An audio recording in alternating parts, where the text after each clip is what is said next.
Okay, I have a Takahashi 7.5mm LE multi-coated eyepiece. I'm waiting for it. Probably this is that one. Let's open and see.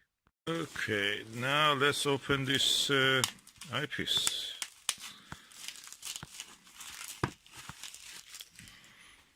Impressive. Look, look. Takahashi Ocular LE 7.5mm. Cowl length 52 degrees. LE 7.5. Okay, it's very impressive inside. I must say the packaging, the box is really nice feeling.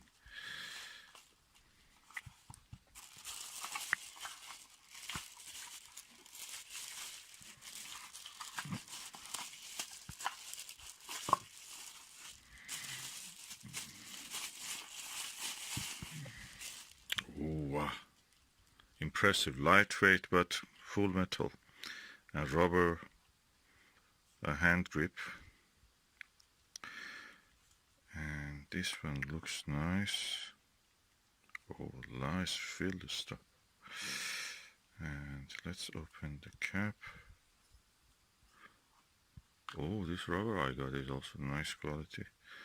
A big lens here.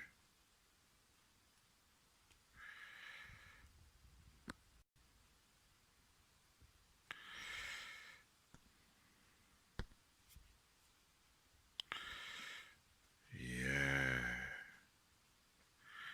I'm really waiting for the night sky to become clear again. It's at the moment raining. So, Takahashi makes one of the best eyepieces, and I've read very good reviews of it. Of course, I will do my own judgment on this, but we are waiting for that just to see how it will end up. But so far so good, impressed. So, nice eyepiece.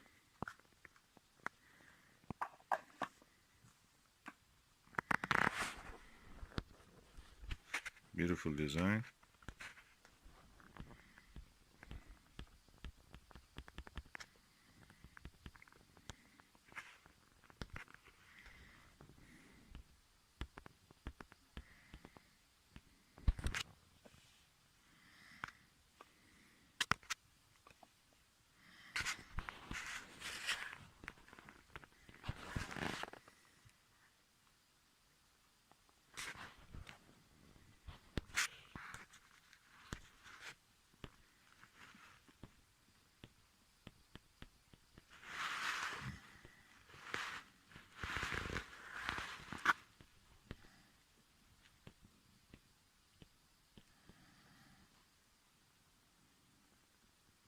Yeah, really good. Looking forward to test it under the stars and in daylight. I'm now looking at the planet Venus with the Takahashi multi-coated long eye relief 7.5mm 52 degrees eyepiece through the Lyra 102 f11 telescope, refracted telescope. And the image quality I was comparing with the Televue Nagler 7mm. This is the original, or as they call it, Type1 Nagler. With the Takahashi, the horns of the crescent of the Venus is more visible. The image with the Nagler is a little bit brighter and cleaner, but the clarity and the details I can see, sharp focus, in this Takahashi is better than this. Both of them are good. Just slightly this is better. I can see the horns of the crescent of the Venus clearer, and the lens looks almost identical in size. The eye relief of the Takahashi, of course, is 20mm. With this one is 13mm or 11mm. The field of view of this is 82, and with this is 52. I don't feel that that is affecting the view as much as I expected. A tad better in this, although it's not as bright as of the Nagler, Televue Nagler, but the clarity and the sharpness of the focus is better. This telescope, of course, I have to show that is a feather touch dual split Crayford focuser. That is 10 to 1, so 10 turn of this equals to 1 turn of this. And yeah, I'm really impressed. Both of them are good.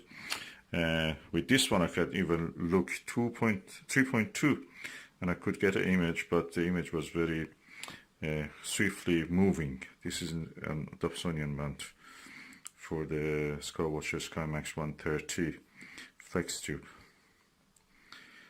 And anyway, I'm continuing to observe, and I think Takahashi, a tad slightly an epsilon is better than the Nagler. Interesting enough, this Televue Nagler 7mm is for parafocal with the tall plus hole 25mm. This is a Nagler original, Type 1 as you call, and this is the tall plus hole 25mm. I was watching with this, then I changed to this. I use this as a finder, and then I changed to this. They need to change the focus. They're parafocal, means you don't need to move the focus away. So another discovery. But the Nagler 7mm is not parafocal with the 7.5mm Takahashi. So they're not parafocal. You have to change the focus. With this telescope, which is a Lyra 102 f11, the amount of the chromatic aberration is very minuscule. You see which is a very high magnification now at with this 7.5mm. But it's managed well. It's not disturbing as much as when you have a normal achromatic telescope as f5 or something like that, like this Skywatcher that I have. So it's well managed here. It's because of the long focal length. So really good, really good. I'm impressed. Just see some violet color, blue violet color. It's not bright enough. It's not purple at all. I've now compared the Nagler 7mm original or Type 1 with the Takahashi 7.5mm 52 degrees eyepiece. Okay, this is heavier, almost double the weight of this one. Beside that, it has more elements, more lenses in this, so I think it's around 7 to 8. This is 4 or 5, I think, elements, 5. I see in this ghosting images and a big halo around, for example, on a bright object like Venus. In this one, I don't see that. The light scatter in this one is better controlled than this one, so eventually that means that you will have a better contrast between the bright and dark parts of the view. With this one, you have that same level of the brightness as this light scatter, but again that halo is annoying. There are so many optical elements in this that they cause this halo around the object. So which one I prefer? Both of them are very, very close together. If I have to choose one, probably I will choose this one. It is more contrasty. This one gets annoying sometimes. There is too much halo and ghost light in this. Ghost light, yeah, you heard it right, ghost light. And yeah, that's what makes the difference. And this is the Nagler original. I don't know about the Nagler Type 6, what's happened with that one. It's 82 degrees. This one with some optical gimmicks to make that. This is 52 degrees, 5 elements only. It's almost as good as a orthoscopic without having actually the narrow field of view or eye relief of the orthoscopic, so better than that.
Okay, I'm now looking through the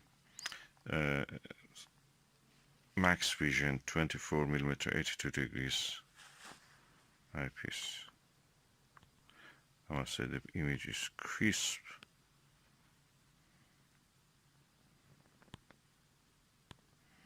Video is nothing compared to what you can see visually. Probably is around just showing to 20% of the visual sharpness of what is actually visible.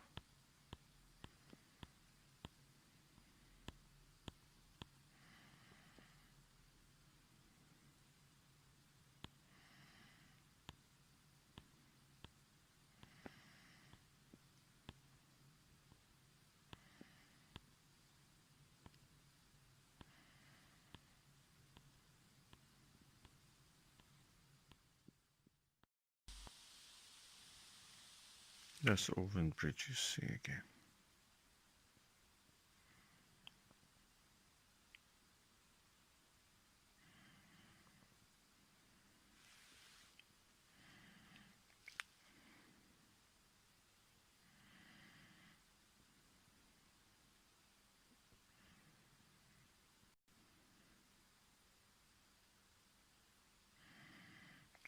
This kind of dimming and unfocusing is because of the use of the autofocus.